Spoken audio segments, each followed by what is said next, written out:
We face the difficulties of today and tomorrow. I still have a dream. Yes. It is a dream deeply rooted in the American dream. I have a dream that one day Yes. this nation will rise up and live out the true meaning of its creed. We hold these truths to be self-evident that all men are created equal.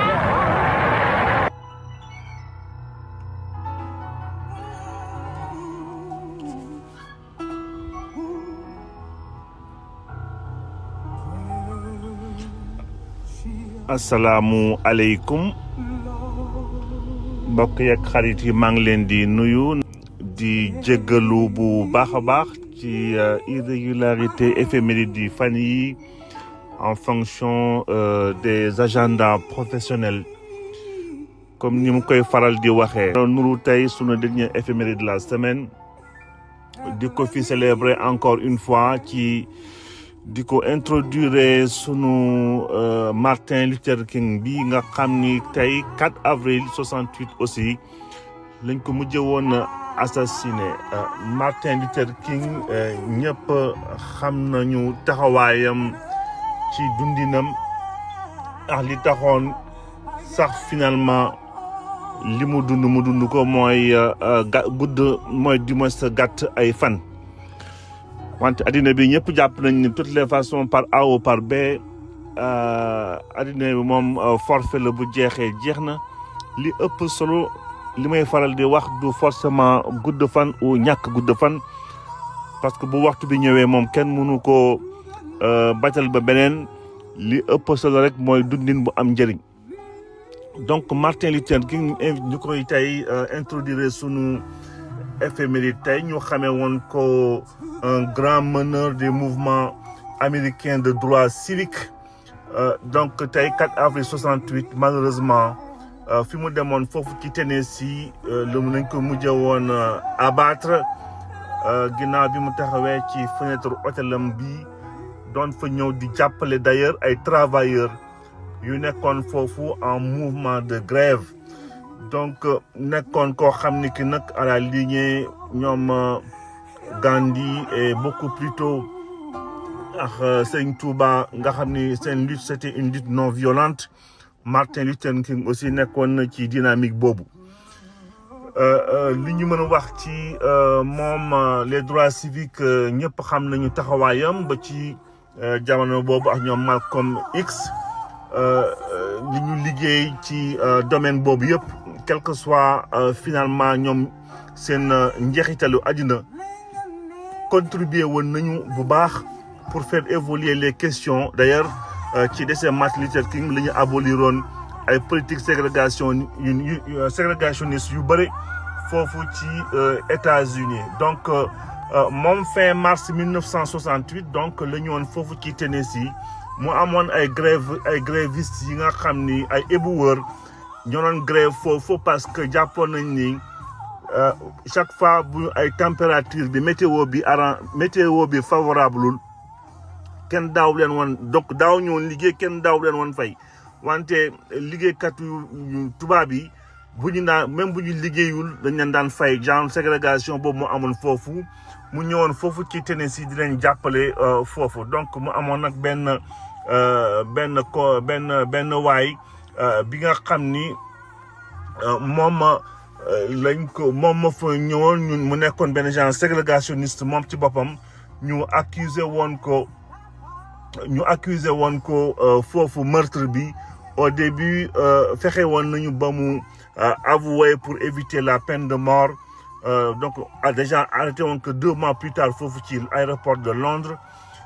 par la suite pour éviter la peine de mort donc mujjee woon plaidé coupable. quelques années plus tard le mujjee woon rétracté wu wante finalement prison le mujjee décédé en 98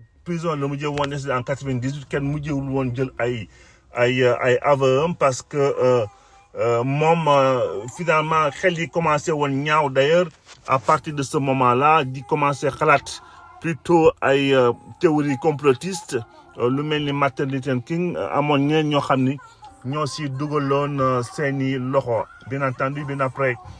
ay plainte amoon na mais c'est toujours difficile ngay xeex ak système état ba ci Sénégal tey ñoo ngi entamé yenn procédure de sanctionner tout ce qui était des crimes de sang mais la difficulté mooy toujours nekk comme xam nañ justice nu muy demee comment on va établir les responsabilités parce que justice ci ay preuves lay doxee ay preuves yu nga xam ne c'est palpable entre nit ki ak ay responsabilités am direct bu ñu jàppul xëy na ay responsables yu mag gëw ma ne rek les vrais tueurs dañ leen mës teg loxo un jour donc Martin Luther King aussi li ñu mën a wax rek mooy xeexam yëpp avancé doon na aussi question ségrégationniste wàññi ay yoromal ay loi yu bëri wante inégalité entre les races ba tey mi ngi continuer nekk une réalité pas plus tard que 21 mars bi passé la ñu doon célébrer encore journée mondiale contre les inégalités raciales ak contre le racisme ginnaaw li xewoon foofu ci Afrique du Sud donc ba léegi mi ngi nekk d'actualité parce que tout simplement le monde ba tey mujj xamuñu nu ñuy régler question bi li ñu war a nangu comme mu nekk réalité ba tey ñëpp ñu ngi koy jéem a éviter donc Martin Luther King li ñu doon introduire tey suñu éphéméride di leen ñaanal bésum jàmm di leen proposer suñu éphéméride 4 avril au vrai sens du terme ci Sénégal ba historique bi ñu ci defoon concernant élection Miss Indépendance ba sunu Miss Sénégal ak ay jaar-jaar yu bëri leen ñaanal un excellent week-end di leen fi joxaat rendez-vous altine incha allah yàggale waxtaan bi bon week-end à tout le monde.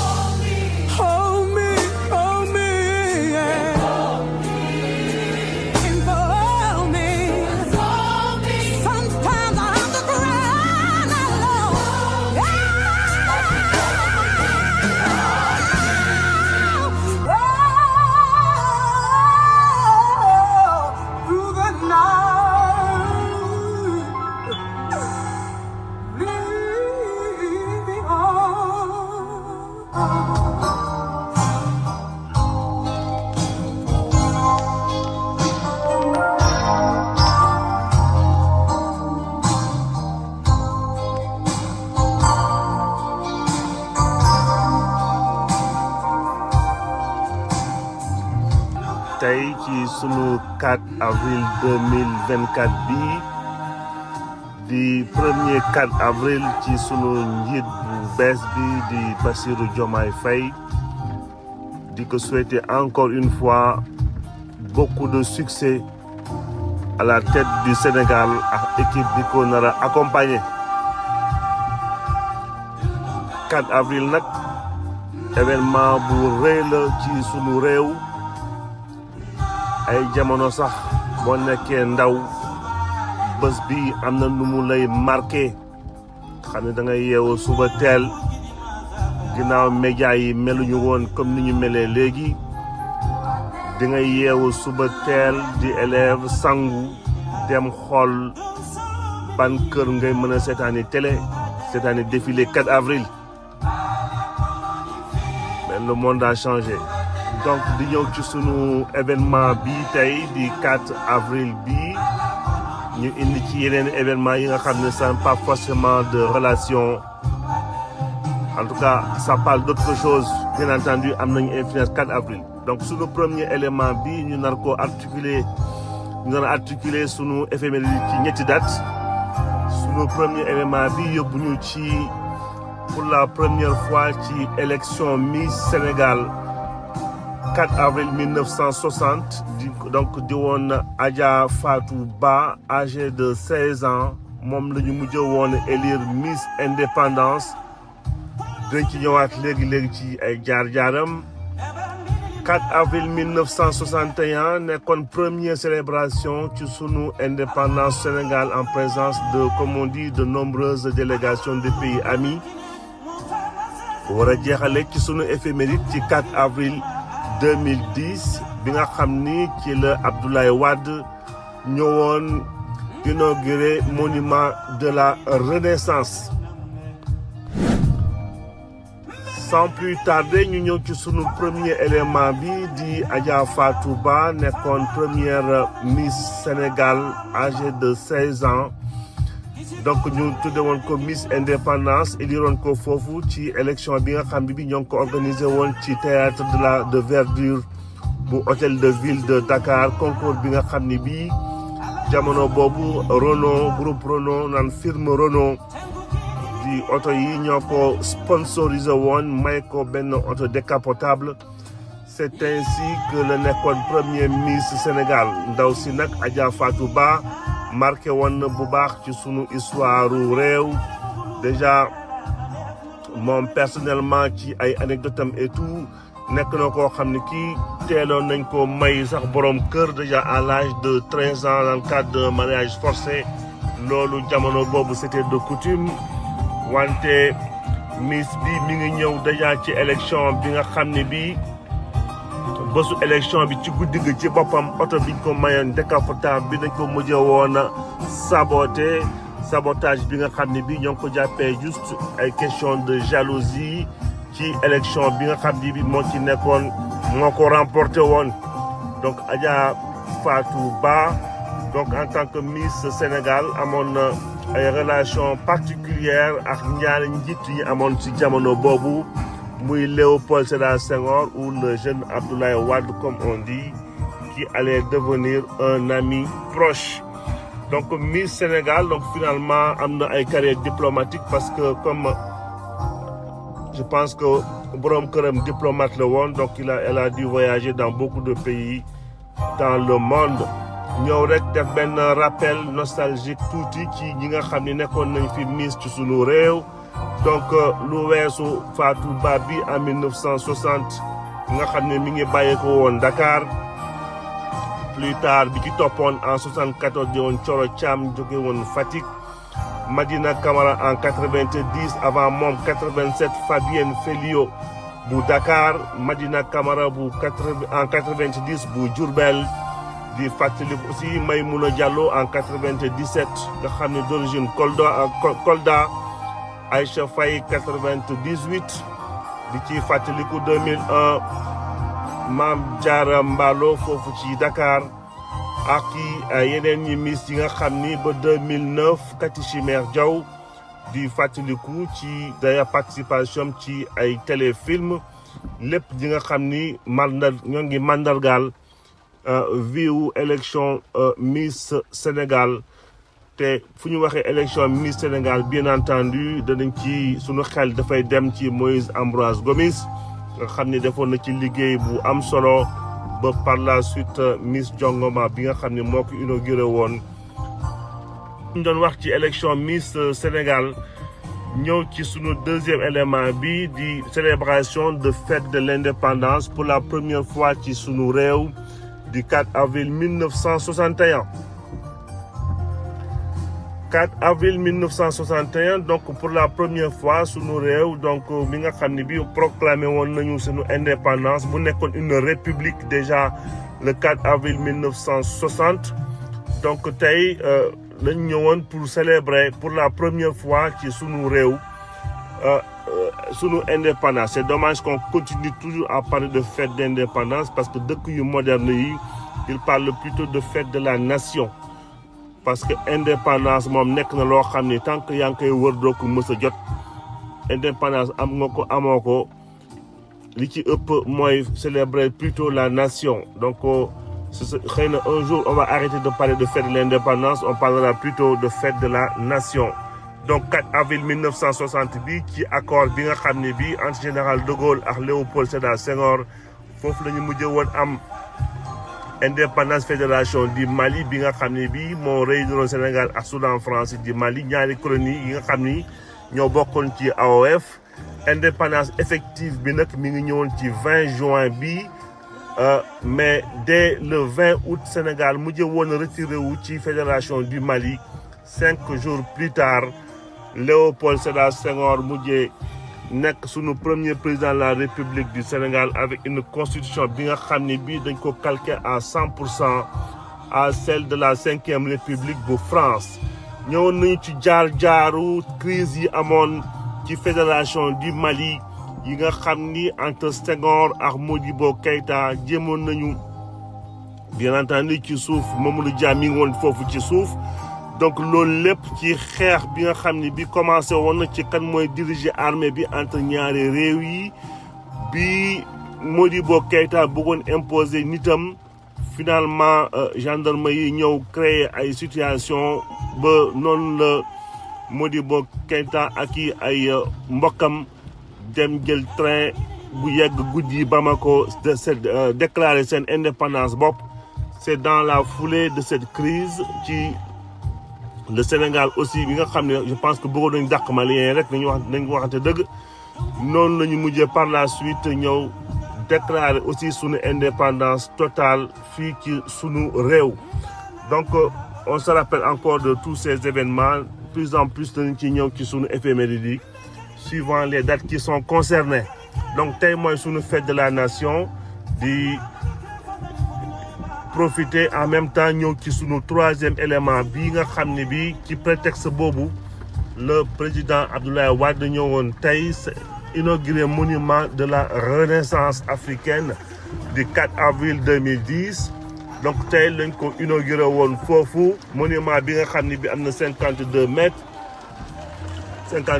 ak donc voilà caractère de cuivre ak niñ ko defaree yëpp. loolu lépp nekkoon li nga xam ne bi nekkoon surtout dans le cadre ci ay convictions politiques u Abdoulaye Wade parce que il est reconnu naturellement en tant que grand panafricaniste. panafricanisme boobu nag moo ko indi tey mu amoon le besoin pour mandargal un peu ce qu'on appelle la renaissance africaine balaay boobu nag Abdoulaye Wade amoon na taxawaay bu am solo au niveau africain international ci cadre NEPAD di woon nouveau partenariat de développement africain xam ne moo ko piloté woon boppam ci place bi nga xam ne bii waroon nañ ko am ci échiquier au niveau africain. donc monument de la renaissance ci parmi d'autres œuvres yi nga xam ne bii Abdoulaye Wade métro kii woon na ko defoon na ko sunu réew noonu la ñu defaree monument de la renaissance entre autres ba ci ay corniche bi ni ñu ko defaree avec d'autres œuvres. donc ci cadre boobu la ñu defee monument de la renaissance. on parle de 2010 n'oublions pas qu'Abdoulaye Wade a quitté le pouvoir en 2012 donc forcément jamono boobu fekkoon na opposition bi aussi sonal bu baax a baax Abdoulaye Wade donc c'était les grands pourfendeurs ci ñi nga xam ne ñu mel ni Amath Dansokho ak Ousmane Tanor Dieng ci biir Sénégal ñi fi nekkoon opposition boobu xawoon nañoo sonal Abdoulaye Wade ci critique monument de la renaissance bi nga xam ne jàppee woon nañ ko que investissement la bu amul woon njëriñ en tout cas nekkuloon ci priorité suñu askan ci jamono boobu là et pourtant on parle d'un monument bi nga xam ne bi c'était entre 9 et 15 milliards de francs CFA nga xam ne bi ci entre Abdoulaye Wade ak Pierre Goudiaby Atepa nga xam ni ñoo nekkoon les architectes noonu la coûté woon. Là, on parle des œuvres telles du cadre Macky Sall de centaines, voire de milliers de milliards de francs CFA. Alors que là, malgré tout le bruit, ça ne faisait que, même ça ne dépassait pas les 15 milliards de francs CFA. Et la preuve d'ailleurs, même Bibi Abdoulaye Wade Djogé, c'est pas pour autant qu'ils aient démoli le monument de la Renaissance comme nous le promettrons à l'époque. Donc, di wax rek. Donc, je pense que c'était quand même une bonne chose de l'avoir fait,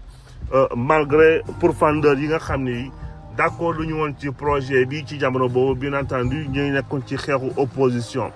donc loolu lañu doon bëggoon wax ci monument de la Renaissance monument bu intéressant la nga xam ne bi mérité na xëy na un jour ñu gën ko exploiter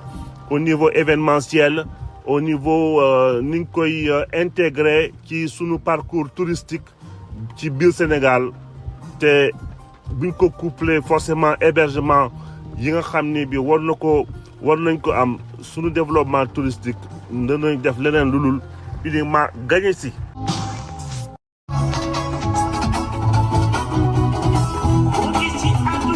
di jeexalee fii sunu éphéméride ba di leen souhaiter une bonne fête de la nation bonne fête à vous tous.